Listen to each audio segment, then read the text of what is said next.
Welcome to Naskar academy YouTube channel. আজ 16 July second SLST challenge মামলার final রায়দান।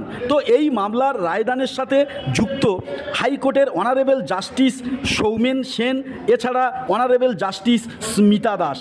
তো এই মামলার ফাইনাল জাজমেন্ট শেষ হয়েছে কোর্ট নাম্বার 16 ডিভিশন বেঞ্চে।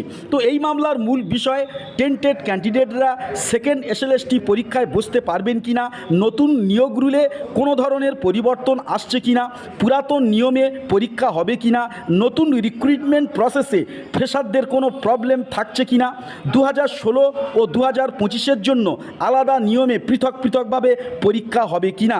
আপনাদেরকে একটু জানিয়ে রাখি, এই মামলার শুনানি ইতিপূর্বে দুইটি ধাপে হয়েছিল, 14 তারিখ এবং 15 তারিখে। তো আজকের এই মামলার চূড়ান্ত জাজমেন্ট প্রকাশিত হয়েছে। হাইকোর্টের ডিভিশন বেঞ্চ থেকে কি রায় এসছে আপনাদের স্পষ্ট ভাষায় জানিয়ে দিচ্ছি, শেষ পর্যন্ত ভিডিওটি ওয়াচ করবেন। বিচারপতি সৌমেন সেন এবং বিচারপতি স্মিতা দাসের ডিভিশন বেঞ্চ স্পষ্ট জানিয়ে দিয়েছে, স্কুল সার্ভিস কমিশনের নতুন নিয়োগ বিজ্ঞপ্তি ও বিধি নিয়ে আদালতের কোনো হস্তক্ষেপ নেই। ফলে কমিশনের নতুন বিধি অনুযায়ী নিয়োগ প্রক্রিয়া এগোতে আর কোনো বাধা রইল না। এই মামলায় এসএসসির বিজ্ঞপ্তি ও নিয়োগ বিধিকে চ্যালেঞ্জ করে একাধিক আবেদন জমা পড়েছিল, তবে আদালত সমস্ত আবেদন খারিজ করে দেয়। এর ফলে শিক্ষক নিয়োগের প্রক্রিয়া শুরু করার ক্ষেত্রে আর কোনো আইনি জটিলতা নেই। 2016 সালের শিক্ষক নিয়োগে দুর্নীতির অভিযোগে 26,000 চাকরি বাতিল করেছিল আদালত। পরে সুপ্রিম কোর্ট নির্দেশ দেয় চাকরিহারা প্রার্থীদের জন্য নতুন নিয়োগ পরীক্ষা নেওয়া হোক। সেই নির্দেশ মেনে এসএসসি 2025 সালের নতুন নিয়োগ বিজ্ঞপ্তি প্রকাশ করে। নতুন বিজ্ঞপ্তিতে কিছু গুরুত্বপূর্ণ পরিবর্তন আনা হয়, যা নিয়েই আদালতে মামলা হয়। তো মামলাকারীদের অভিযোগ ছিল 2016 সালের নিয়োগের বিধি মেনেই নতুন পরীক্ষা নিতে হবে। নতুন যোগ্যতা মান ও বিধি চাপিয়ে দেওয়া বেআইনি, কিন্তু আদালত তা মানেননি। আপনাদেরকে জানিয়ে রাখি, ইতিপূর্বে সুপ্রিম কোর্ট থেকে কিন্তু স্পষ্টতই রায়ে বলা হয়েছিল যে টেন্টেড ক্যান্ডিডেট বা অযোগ্য ক্যান্ডিডেটরা কোনোভাবেই কিন্তু সিলেকশন প্রসেসে অংশগ্রহণ করতে পারবে না, এবং এই রায় হাইকোর্টের সিঙ্গেল বেঞ্চেও বহাল ছিল। অবশ্য আজকের ডিভিশন বেঞ্চ থেকে যে আপডেট উঠে এসছে, সেখান থেকে কিন্তু স্পষ্টভাবে বলা হয়েছে যে টেন্টেড বা অযোগ্য ক্যান্ডিডেটরা এই সিলেকশন প্রসেস অর্থাৎ সেকেন্ড এসএলএসটি এক্সামে কোনোভাবেই কিন্তু অ্যাটেন্ড করতে পারবে না।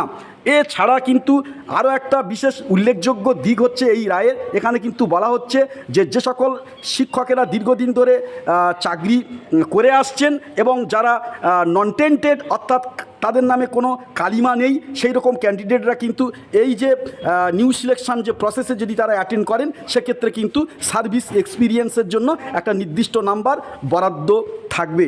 তবে নাম্বার বরাদ্দ কিসের বেসিসে সে বিষয়ে কিন্তু আলোকপাত করা হয়নি। মাধ্যমিক থেকে আপ টু গ্র্যাজুয়েশন, মাধ্যমিক থেকে up to master degree with বিএডে আলাদাভাবে পার্ট ওয়াইজ নাম্বার থাকবে কিনা এ নিয়ে কিন্তু স্পষ্টত কিন্তু এই রায়ে কিছু বলা হয়নি। এখন এবার আপনাদেরকে জানিয়ে রাখি, আদালতের যে জিস্ট রায় সেটা আপনাদেরকে অবশ্যই জানিয়ে দিলাম, কিন্তু এই রায় এক পক্ষের মনোপুত হতে পারে, আরেক পক্ষের মনোপুত নাও হতে পারে। তো যেহেতু এই কেসটা সিঙ্গেল বেঞ্চ থেকে ডিভিশন বেঞ্চে গেছে এবং সেখানে চূড়ান্ত রায় প্রকাশিত হয়েছে, কিন্তু কোনো পার্টি এই রায়ে সন্তুষ্ট না হলে তারা কিন্তু সুপ্রিম কোর্টে যেতে পারেন এবং সেখানেও কিন্তু এই মামলা বিচারাধীন বিষয় হিসাবে অ্যাকসেপ্টেড হওয়ার সম্ভাবনা রয়ে যায়।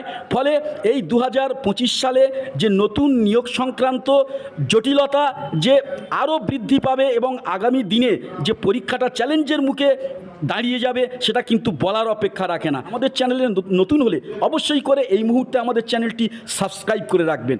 নমস্কার।